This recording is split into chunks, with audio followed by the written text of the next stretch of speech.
pero que hoy quiero leerles algunos versículos de la Biblia para ponerlo en contexto de lo que estamos queriendo edificar en estas próximas semanas. Y Mateo 24 versículo 1 dice: cuando Jesús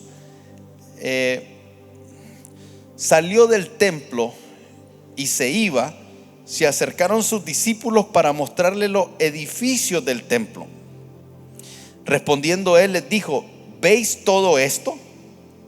De cierto os digo que no quedará aquí piedra sobre piedra que no sea derribada.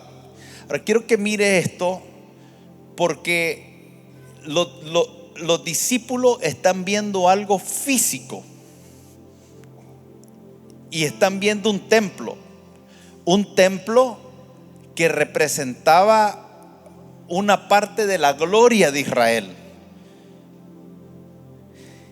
Pero Jesús los está llevando a ver hacia el futuro y ver hacia un futuro distinto a lo que naturalmente se está viendo. Y esta es una habilidad que nosotros necesitamos desarrollar. Nosotros necesitamos aprender a ver lo natural, pero con una visión profética hacia futuro. Y esto usted lo puede aplicar en cualquier área de su vida y en cualquier situación que usted esté viviendo. Si usted está viviendo algo negativo hoy y usted puede ver hacia futuro proféticamente, y lo que Dios te muestra es cómo Él te va a trasladar de una condición tal vez de un sufrimiento o de algo que te está afectando negativamente, hacia donde Él te va a llevar hacia futuro, a un nivel de paz, de descanso y de prosperidad. Eso necesitas tener una visión profética.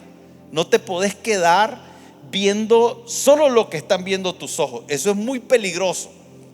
Pero también es peligroso cuando mirás el templo y mirás la gloria del templo y crees que ese estado de bienestar te lleve a una condición de un exceso de confianza, de independencia y de creer y tomar las cosas por sentada y dejar de ser dependiente de Dios, porque no sabes lo que pueda hacer mañana.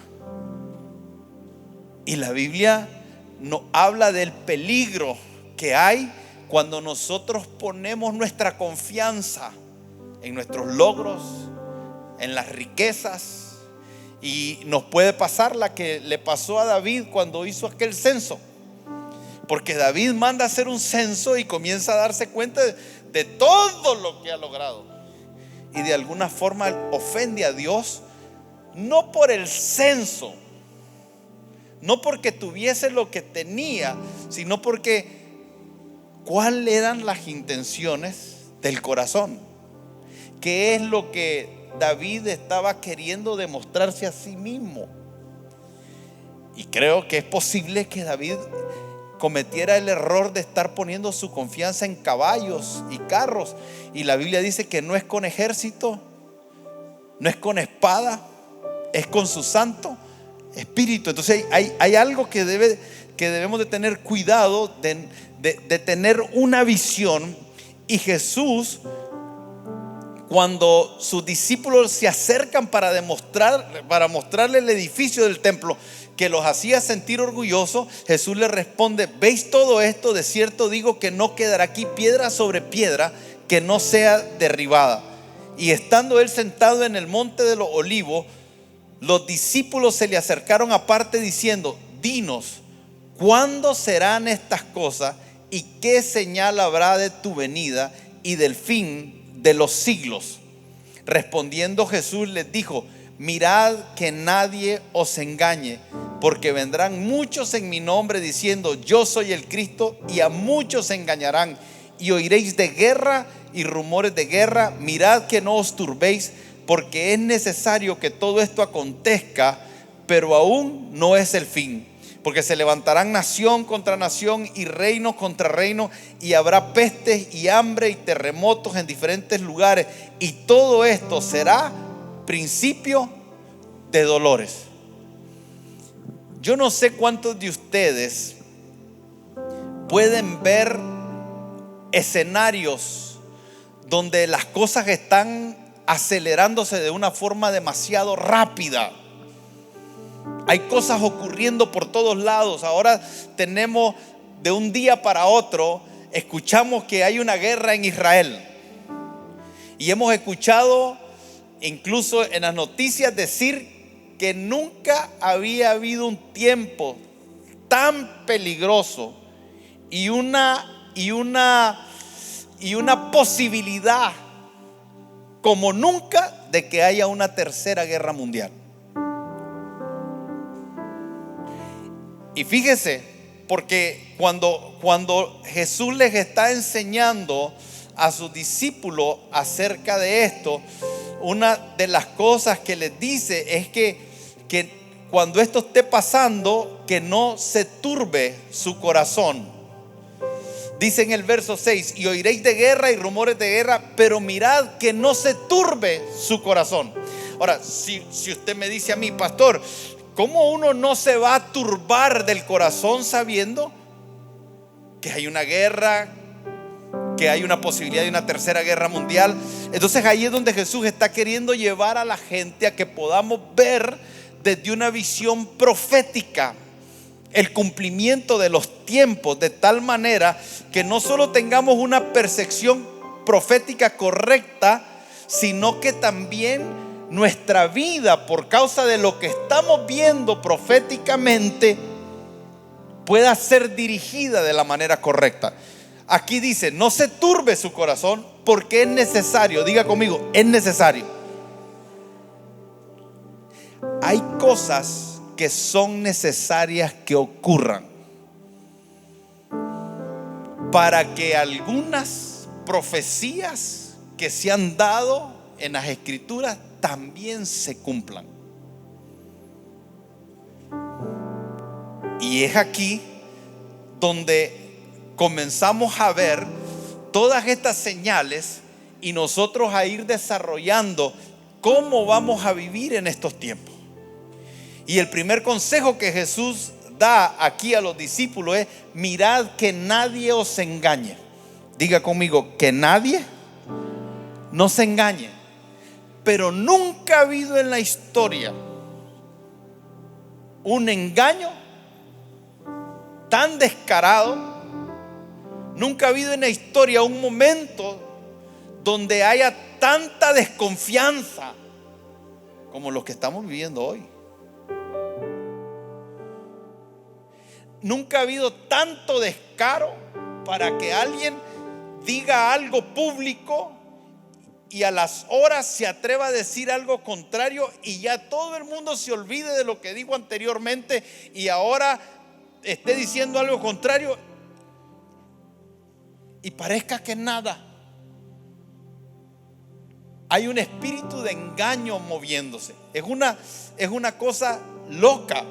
Y dice: porque vendrán muchos en mi nombre. Y esto es lo que más asusta, porque lo que asusta es que ese engaño se pueda estar dando también en la iglesia del Señor.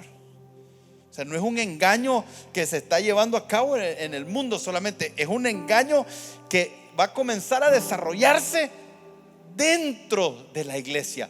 Y dice: porque vendrán muchos en mi nombre diciendo: yo soy el Cristo. ¿Y a cuántos va a engañar? A muchos. Me gusta lo que dice Marco Brunet: pero muchos no son todos, pero son muchos. Y ahí es donde dice: huiréis de guerra y de rumores de guerra, y se levantará nación contra nación. Y como consecuencia de eso, si leemos Efesios capítulo 5, el verso 14, hay algo que dice: pero por lo cual dice: despiértate tú que duermes. Y yo quiero amarrar esto que dice Mateo 24 acerca de los últimos tiempos, que usted y yo nos posicionemos en un lugar donde nos demos cuenta de que estamos enfrentando un peligro, no solamente del engaño, sino un peligro que nos dice en Mateo 24 que por el incremento de la maldad el amor de muchos se va a enfriar. Entonces hay un engaño, hay guerras, rumores de guerra, nación contra nación. Es un escenario mundial. En ese escenario mundial hay un incremento de la maldad. Y en ese escenario mundial del engaño y de todos los acontecimientos y del incremento de la maldad, usted y yo corremos un peligro. Usted y yo. No, oiga lo que le digo, no es usted. Usted y yo. Nosotros tenemos que estar conscientes de esto. Que usted y yo pudiéramos ser uno de los que terminamos fríos por causa de la maldad y todo lo que esté aconteciendo. Usted no menosprecie, no ponga liviano cuando usted se ofende.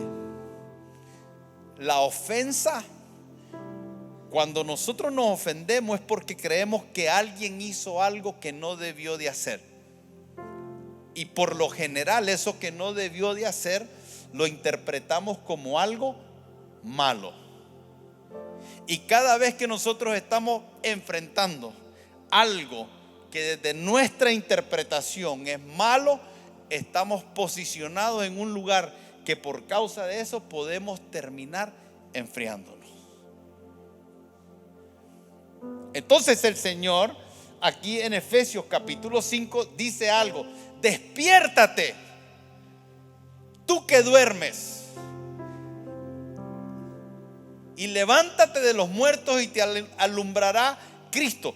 Que es el peligro que nosotros tenemos. O estamos fríos y nos puede ocurrir por causa de estar dormidos, y esa condición es peligrosa. Entonces nosotros tenemos que estar velando, estar atentos, cuidando nuestra vida espiritual. Y por eso es que a continuación dice: mirad pues con diligencia cómo andéis. En otras palabras, en tu día a día, en tu vida, en el día a día, tenés que tener un alto nivel de discernimiento, tenés que tener una alerta, tenés que estar pendiente de todas las cosas que están ocurriendo en tu vida. ¿Cómo andéis? ¿Cómo estás reaccionando? ¿Cómo estás actuando? ¿Cómo estás pensando? ¿Cómo estás dirigiendo cada área de tu vida? Tenés que estar atento, pues, y ser diligente en eso, porque el no hacerlo nos lleva a un lugar de necedad. Y el Señor lo que quiere es que nosotros seamos sabios. Y la sabiduría tiene dos aspectos. El primer aspecto es tener la información correcta. Y el segundo aspecto de la sabiduría es que esa información correcta tenga las acciones correctas. Si usted tiene información correcta, usted tiene en parte sabiduría, pero la verdadera sabiduría es aquella que se aplica. Entonces el sabio no es el que sabe, el sabio es el que sabe y hace de acuerdo a la palabra de Dios. Entonces nos dice la Escritura que hay que ser diligente en ver cómo andamos, cómo reaccionamos, y ser sabios teniendo información y siendo hacedores en la práctica, en el día a día de esa información. Y el sabio comienza aprovechando bien el tiempo. Ahora, si yo hablo de aprovechar bien el tiempo, y hay un empresario, hay un gerente, hay un líder, hay alguien que se mueve en esferas, me va a decir: no, pastor, aprovechar bien el tiempo. Aquí mi hermano León tiene un seminario que se llama Administración del Tiempo. Entonces la administración del tiempo tiene que ver con cómo yo lo invierto y soy puntual, me levanto, tengo una agenda y tengo todos los horarios, ¿no? Soy alguien que administra bien el tiempo, pero no está hablando de eso. Está hablando de cómo nosotros nos comportamos ante las oportunidades que la vida nos da, ante las circunstancias que vivimos. Y dice, tenemos que ser diligentes ante todas las oportunidades.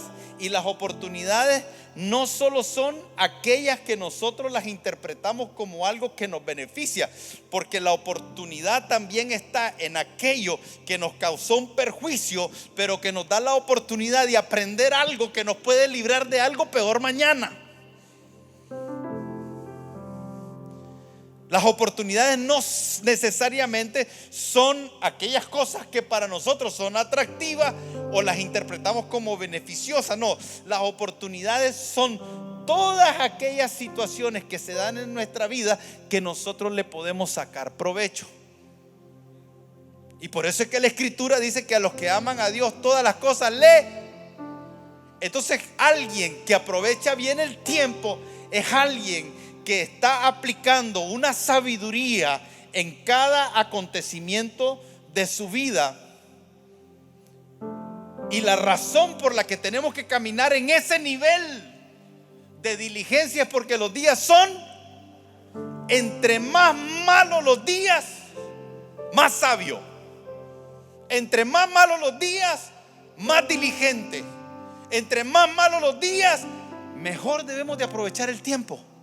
Ahora, piense usted, ¿cómo le va a ir a alguien que hay un incremento de los días malos y es cuando menos aprovecha su tiempo, cuando menos sabio es y cuando menos diligente es? En la medida que los días malos se van incrementando, el sufrimiento de muchos se va a incrementar.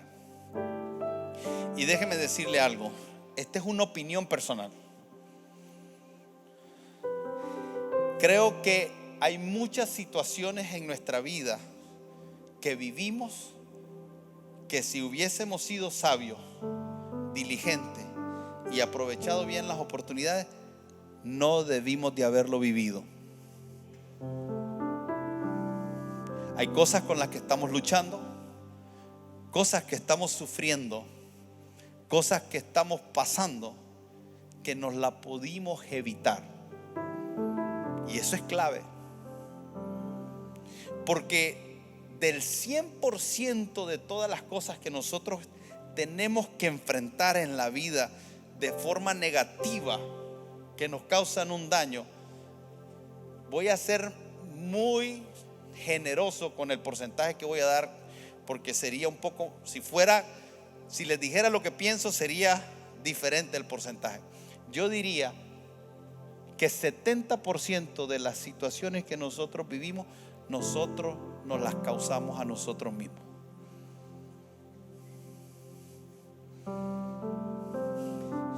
Hay cosas con las que nosotros vamos a tener que lidiar, que no nos vamos a poder escapar, que nos van a afectar.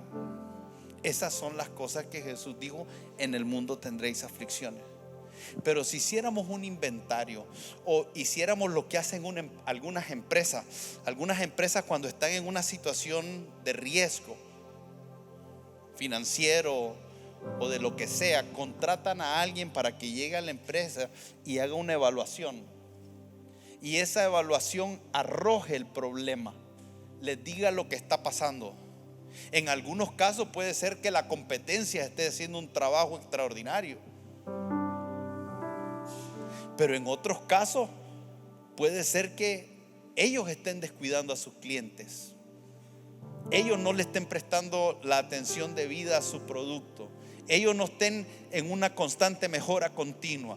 Y entonces llega esta persona y lo que hace es hacerle ver lo que está pasando de tal manera que pueda corregirse eso para evitar que haya una pérdida total. Pero una vez más, ¿cuánto de eso tiene que ver con nosotros? Entonces, nosotros necesitamos que el Espíritu Santo pueda entrar a nuestra vida y dejar que nos escudriñe. Dejar que nos muestre aquellas cosas en las cuales no estamos siendo sabios, en las cuales no estamos aprovechando bien el tiempo, en las cuales no estamos siendo diligentes. Porque esto viene acelerado. Por eso le digo, los tiempos se están acelerando, las cosas se van a complicar. Hay un asunto a nivel global que se está moviendo que es impresionante. Son cosas serias. Las cosas, antes de que se pongan mejor, se van a poner peor. Y perdón, no estoy tratando de ser negativo, solo le estoy tratando de decir algo que en la medida que voy a desarrollar la idea se va a dar cuenta de qué es lo que le estoy tratando de decir. Porque nosotros podemos prepararnos.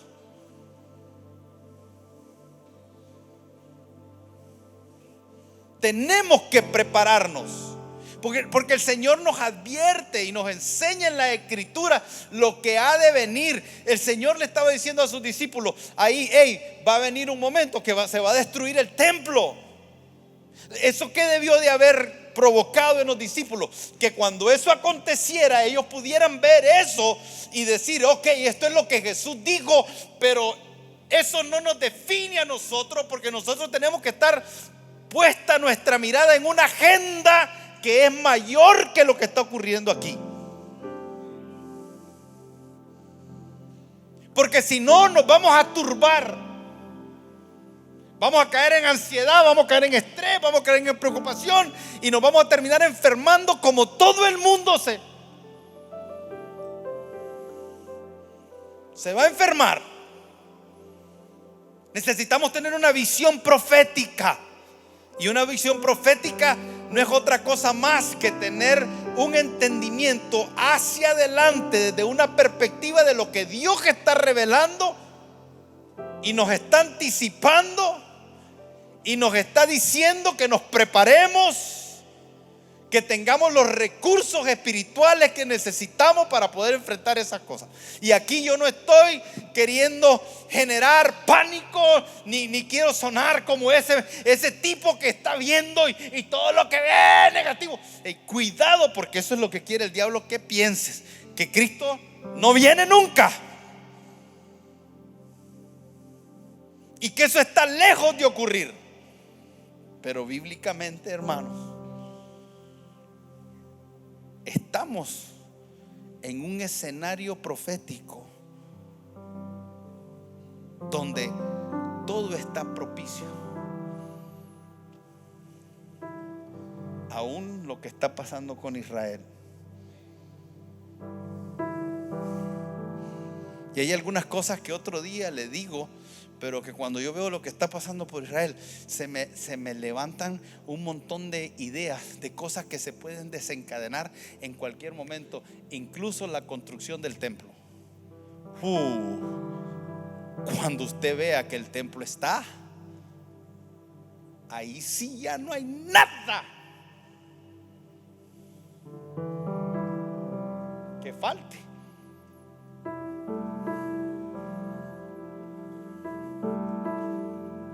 Y usted no sabe hacia dónde va esto.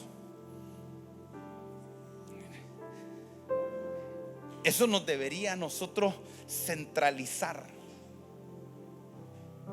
y comenzar a dejar de poner la mirada en ese templo que hoy está y mañana no está, en esas cosas terrenales que hoy están y mañana no están. Y deberíamos de comenzar a poner nuestra mirada en las cosas de arriba, nuestra mirada en las cosas de arriba. Entonces el Señor está diciendo: y tienen que aprovechar el tiempo porque los días son malos. Pero la Escritura también nos dice en Romanos que cuando abundó el pecado, sobreabundó la gracia. Ahora eso es una buena noticia para nosotros, porque lo que nos está diciendo es que en medio de lo caótico hay algo que va a abundar para nosotros. Hay una gracia que va a abundar, para nosotros. Y Joel, el versículo 28 del capítulo 2, dice el Señor: y después de esto derramaré mi espíritu sobre toda carne, y profetizarán vuestros hijos y vuestras hijas, vuestros ancianos soñarán sueños, y vuestros jóvenes verán visiones. Y también sobre los siervos y sobre las siervas derramaré mi espíritu en aquellos. O sea que esta promesa está hablando de los últimos días. Y hay algo que marcó el momento donde el Espíritu Santo en el día de Pentecostés se derramó, pero que hay algo que también va a venir en incremento, y que en los tiempos difíciles el Señor va a derramar de su Espíritu sobre toda carne. Y yo tengo la esperanza, tengo la convicción, estoy viendo como nunca, y estoy entendiendo como nunca, que hay una habilitación que el Espíritu Santo va a hacer, que no va a ser provocada por nosotros. Él va a entrar y va a derramar una gracia sobre nosotros que nos va a preparar para lo que ha de venir. Va a derramar una mayor porción de fe, va a derramar una mayor porción de revelación, va a derramar una mayor porción de poder. Vamos a ver milagros que nunca habíamos. Va a haber un derramamiento extraordinario. Y por eso es que nosotros no podemos darnos el lujo de estar dormidos. No podemos darnos el lujo de ser negligentes, sino que tenemos que aprovechar el tiempo. Hebreos capítulo 10 dice: así que, hermanos, teniendo libertad para entrar en el lugar santísimo por la sangre de Cristo. Diga conmigo: libertad para entrar al lugar santísimo. No mire eso como algo que va a ocurrir hacia futuro, o como que cuando usted hizo la confesión de fe, ya usted ahora tiene acceso al Padre, pero lo mira de una forma etérea, sin entendimiento. No, la verdad que nos está diciendo aquí que nosotros tenemos una libertad para entrar en un sentido espiritual por el camino nuevo y vivo que Él nos abrió a través del velo. Esto es de su carne, y teniendo un gran sacerdote sobre la casa de Dios. ¿Sobre qué cosa? La casa de Dios.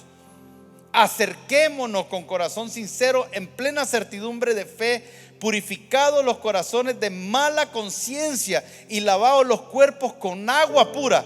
Mantengamos firme. Diga conmigo: mantengamos firme. Acuérdese lo que leímos. Por causa del incremento de la maldad, muchos se enfriarán, y muchos se apartarán, y muchos se perderán. Y el consejo para nosotros es que nos mantengamos firmes. Mire y preste atención porque aquí hay algo que va a amarrar con otros versículos que les leí. Dice: mantengamos firmes sin fluctuar la profesión de nuestra esperanza, porque fiel es el que prometió. Y considerémonos. Entonces, no solamente mantengámonos firmes, sino que ahora utiliza la palabra considerémonos unos a otros para estimularnos. Entonces nos mantenemos firmes, pero ahora unos a otros nos vamos a estimular, nos vamos a inspirar, nos vamos a motivar. ¿A qué? Al amor. Diga conmigo: al amor. ¿Qué pasa por el incremento de la maldad? El amor de muchos. Pero aquí nos dice que nosotros debemos de qué es estimularnos. De alguna manera hay algo que usted puede hacer que me estimula a mí, y hay algo que yo puedo hacer que lo estimula a usted, y que nos necesitamos, y que podemos marcar la diferencia, y que eso puede ayudarnos a mantenernos en este tiempo donde una de las cosas que más va a afectar a los creyentes es la frialdad. Por eso es que cuando nosotros leemos sobre la iglesia de la Odisea en Apocalipsis, una de las cosas que se habla es de un Jesús que está afuera y que Él está tocando la puerta en supuestamente su iglesia, pero lo dejaron fuera. Y la razón por la que lo dejaron fuera es porque no eran ni tibio ni caliente. O sea, piense en esto por un momento. O sea, ahora no es solo un asunto de que el amor de muchos se enfriará. Entonces hay otros que no se sabe ni si son fríos, que para el Señor es mejor que sean fríos que tibio. Y uno se pregunta, ¿qué significa ser tibio? No es tibio del que nos daban. Ya nadie bebe tibio, ¿verdad? ¿Quién bebe tibio? Tiene que tener unos 80 años para ver. Pero aquel tibio caliente que te quemabas la boca y ya frío era feo, es una cosa horrible. ¿Cómo hago? Me lo bebo, me quemo, y si lo bebe frío hasta queda feo. Y era un sufrimiento el beber tibio. Pero pregunta, ¿cómo sería alguien tibio? Y qué peligroso ser tibio. O sea, el tibio no se define. Le es indiferente. Cayó en un estado de indiferencia. Le da igual las cosas. Y no solo estoy hablando de le da igual adorar o no adorar, le da igual congregarse o no congregarse, le da igual servir o no servir, le da igual. Va a tener una actitud indiferente ante las cosas. Un día puede y otro día no se decide. Y una de las características de esta iglesia de la Odisea es que decía, te crees rico. O sea, de alguna forma la riqueza genera comodidad y genera cierto grado de seguridad falsa. Entonces, para mí es interesante cómo puede ser que al Dios prosperarnos nos puede llevar a la tibieza. O sea que pareciera ser que hay algunas personas que no les conviene la bendición,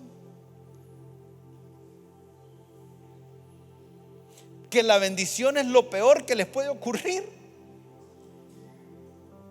porque la bendición te lleva a un estado de confiar en la bendición, aunque des testimonio de decir Dios me bendijo. Porque podemos dar testimonio de que Dios nos bendijo y confiar más en la riqueza y en la bendición que Dios. Entonces, aquel proverbio que dice, Señor, no me des mucho para que no me aparte, ni no me des nada para que no blasfeme contra ti. Entonces uno dice, y entonces ese tipo, ¿qué le pasa?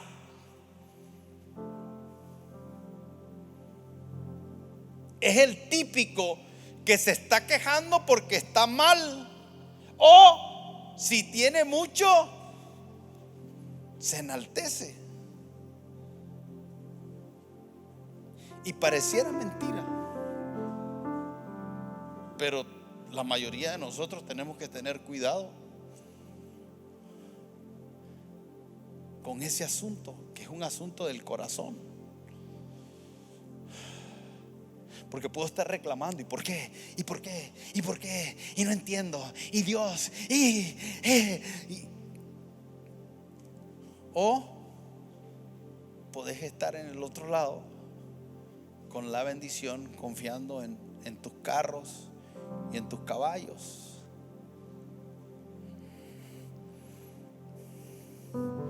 Y se acuerdan de aquel hombre que le dijo, que dijo, voy a ampliar mis graneros porque he logrado mucho. Dice el Señor, necio.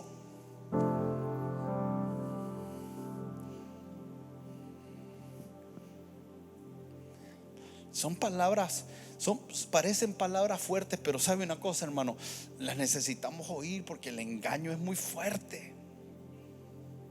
El engaño de las riquezas, de esa falsa seguridad. Pero tampoco queremos vivir con miedo, como que Dios fuera un Dios castigador, que lo que está esperando que te equivoques para dañarte. No, o sea, el asunto es que nosotros no podemos estar en un estado de tibieza. Entonces, cuando el Señor nos está hablando, dice: manténganse firmes sin fluctuar la profesión de nuestra esperanza. O sea, debemos de ser profesionales en la esperanza y mantenernos firmes ahí. ¿Cuál es nuestra esperanza?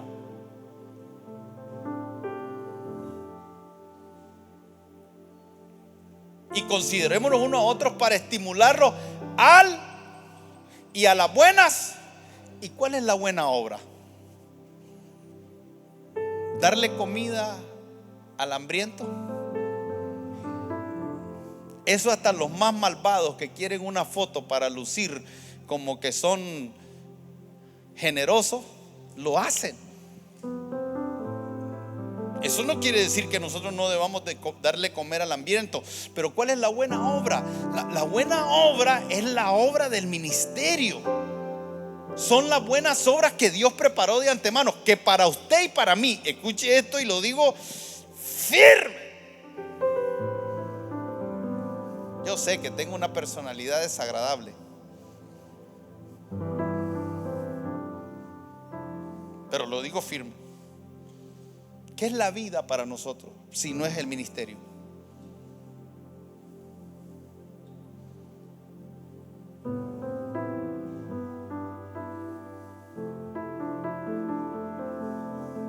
Y si usted me dice que no es el ministerio, ¿qué nos hace diferente a los gentiles?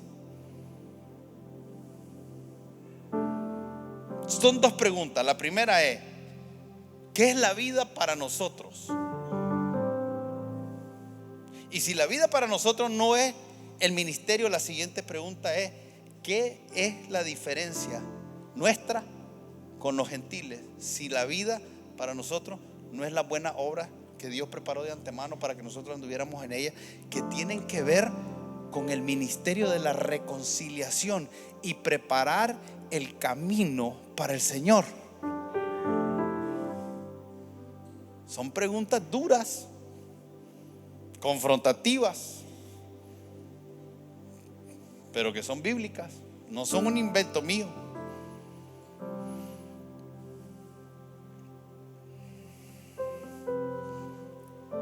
Y que el mensaje, y usted lo va a ver ocurrir en los próximos años, el mensaje del evangelio siempre debió haber sido, pero le digo que va a haber un giro en el mensaje,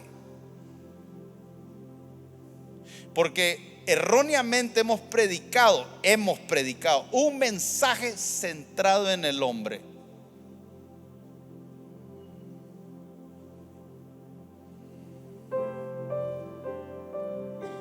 Y Dios nos ama, Dios quiere bendecirnos, Dios tiene planes de bien, pero Dios tiene propósitos con cada uno de nosotros. Y el propósito que Él tiene conmigo no tiene que ver conmigo, tiene que ver con el propósito de Él.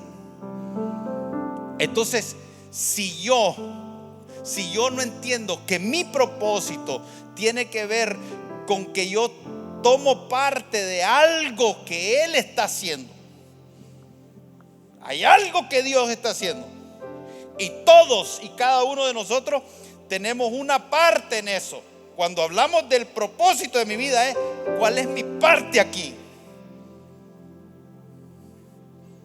Cuando nosotros hemos predicado centrado en el hombre, es que hemos dicho: Dios tiene un propósito para ti, y comenzamos a decirle: ¿cuál es tu propósito? Y yo estoy soñando con una empresa, yo estoy soñando con esto, yo estoy soñando. No. Por eso, cuando Cristo viene por una iglesia gloriosa y sin mancha, déjeme decirle algo: esa iglesia no va a ser la iglesia más visible, no va a ser la iglesia más grande, no va a ser la iglesia más popular.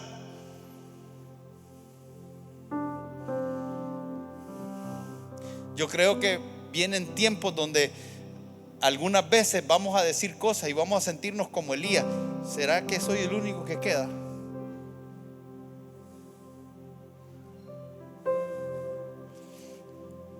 Pero tengo que terminar.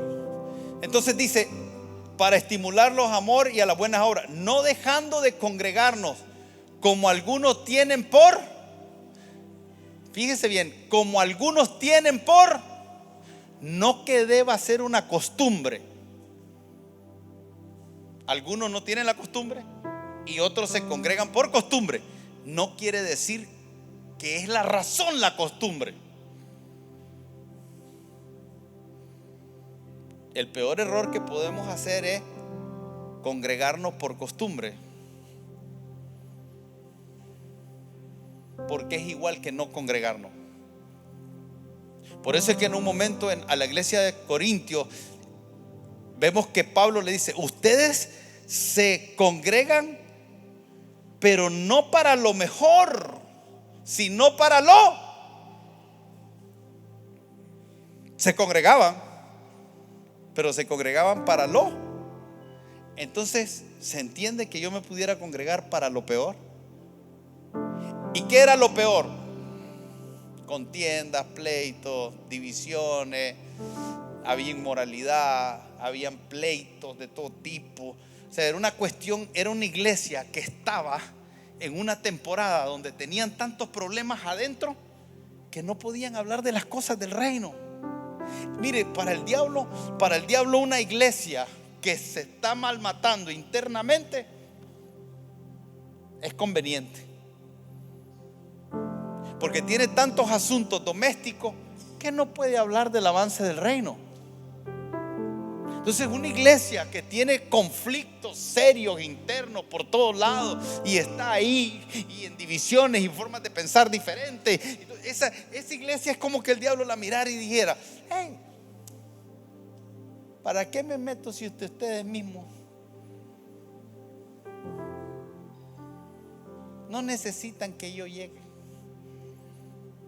Gracias por facilitarme el trabajo. No tiene problema el diablo. Y esa misma iglesia está reprendiendo: Satanás, fuera. Y él dice: pero yo qué hice.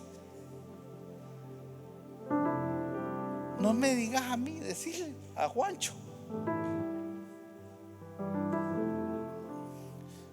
Pero quiero terminar con esto: no dejando de congregarse como algunos tienen por costumbre, sino exhortando, y tanto que, y tanto, y tanto, y tanto. Sin embargo, este consejo no va a ser lo que vamos a ver,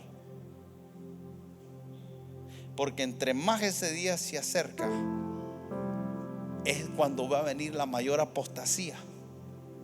Y la mayor apostasía no tiene que ver con solo herejías. Apostasía es apartarse de la fe. Entonces, lo que va a pasar es que entre más ese día se acerca, y yo no sé usted, hermano, pero escúcheme esto, preste atención, ore, lea, escudriñe, métase. Pero ¿sabe qué yo siento en mi espíritu? Yo siento esto, mire, lo veo venir el tsunami. Estoy preocupado por ustedes, por tu familia, los que tienen hijos, por sus nietos, lo que van a tener que enfrentar, lo que van a tener que vivir, con lo que van a tener que lidiar. Y si la iglesia no está despierta, no está a la altura, no es una iglesia llena del Espíritu Santo, eso va a venir y va a ser un tsunami que todas las casas que no están sobre la roca, usted me puede llamar como alguien que está viendo un escenario catastrófico y burlarse o reírse. Pero yo le voy a decir, yo sí estoy viendo un escenario catastrófico.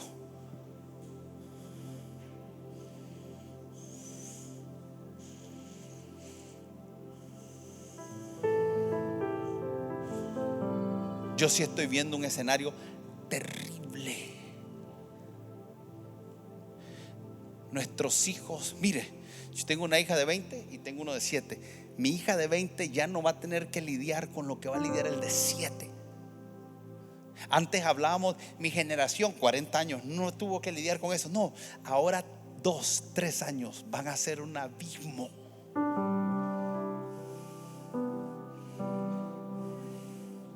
Y eso viene sobre tu casa. Viene sobre tu casa.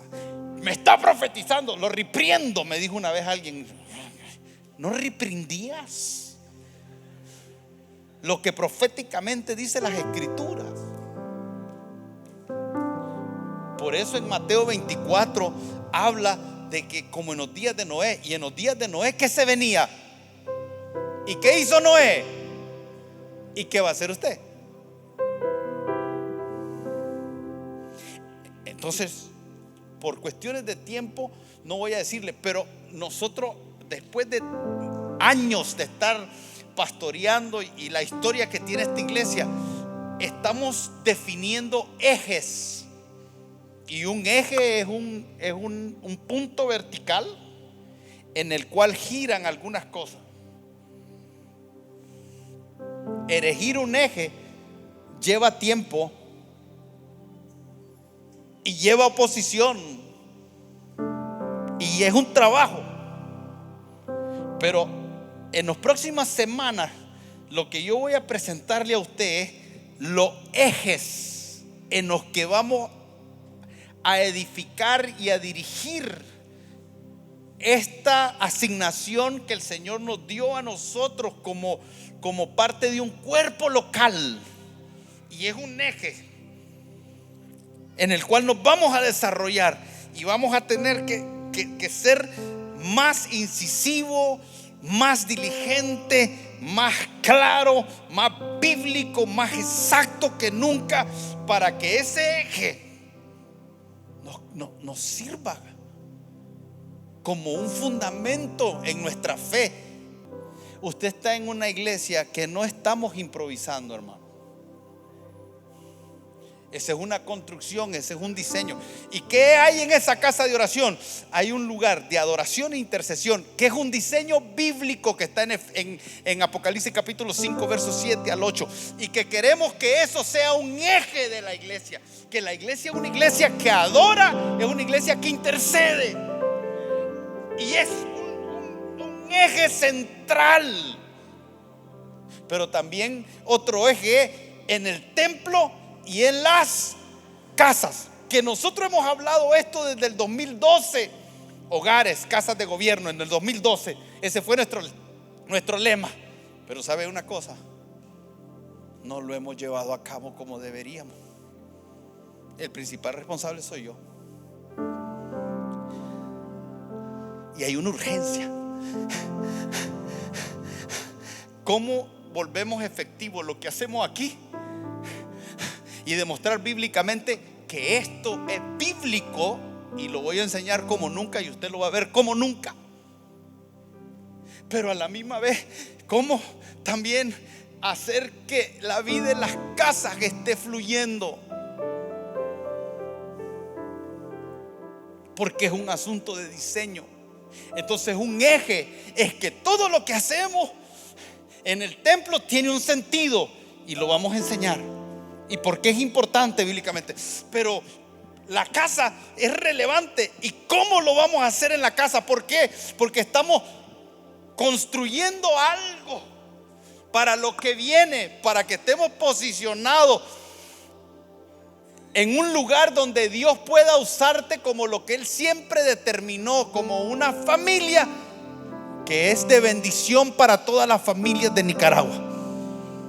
Usted tiene relevancia, porque lo que va a pasar con usted no solamente lo afecta a usted, y necesitamos aprender a dejar de pensar egoístamente creyendo que todo se trata de mí, sino que Dios está contando contigo y con tu casa para que tu casa sea un canal de salvación. Que se salven tú y tu casa, pero que el que no se salve no sea porque no hubo alguien en tu barrio, en tu residencial, en donde quiera que no hubo alguien. El Señor quiere enviarnos a todos esos lugares y va a usar tu casa. Y por eso vamos a hacer un eje aparte, que es un eje de entrenamiento. Hermano, prepare un arca. En serio, yo sé lo que le digo. Yo lo estoy viendo. Y todos tenemos la gracia de Dios para hacerlo. No importa en qué etapa estés de tu vida, el Señor te va a dar la gracia para marcar la diferencia en tu casa. Amén. We love you.